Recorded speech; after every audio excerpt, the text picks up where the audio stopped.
And while tomorrow is looking great, we first want to alert you to Sunday. Models and better agreement that the greatest chance of a half inch of rain is along the western Connecticut border or even a little bit farther west into parts of New York State. But flooding was never a concern about this. Our first alert has always been focused on the unseasonably cool temps and how morning showers coalesce into steadier and perhaps a bit heavier rain in the afternoon. That'll have an impact on outdoor plans for Cinco de Mayo and the first weekend of May. Here's First Alert Futurecast on Sunday morning. Watch as showers again become a bit steadier and heavier. These darker greens and even some yellows working their way through later in the day on Sunday. So you want to keep the First Alert weather app handy. Certainly going to be a great resource to have if you're planning to do anything outdoors on Sunday. What a great evening out there. Apple trees in bloom. Here's a picture from Steve Franklin in South Glastonbury. Nice sunset there in the background too. Today, temps mostly in the 60s. We saw 70 in Windsor Loch, 60 for the high in Groton. But currently we are 10 or more degrees cooler than yesterday at this time across most of the state.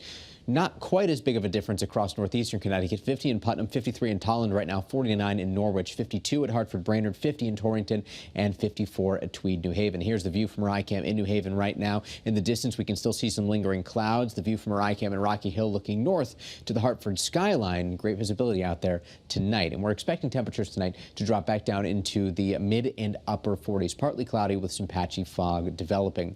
Tomorrow, you want to get some yard work in, mow the lawn, especially if your lawn has grown over the last week. Of course, the one downside to the wet start to the year and all the sun recently has been that lawns have really sprouted up. Good day to get it done. We'll be in the 60s inland, 50s along the shoreline to right around 60 degrees. Winds out of the east eventually shifting to be more southeast as the day progresses, keeping some of that relatively cooler air around. And the silver lining to a bit of rain on Sunday is that it will help to cut pollen counts back because tomorrow they will be high maple, birch, cedar, and juniper. Here's that approaching front with high pressure off to the east. That is going to be the focal point for those showers on Sunday. And again, we've been giving you the first alert to this all week long on the First Alert 7-day forecast here. You can see that first alert on Sunday with highs only in the 50s, but it's a quick rebound.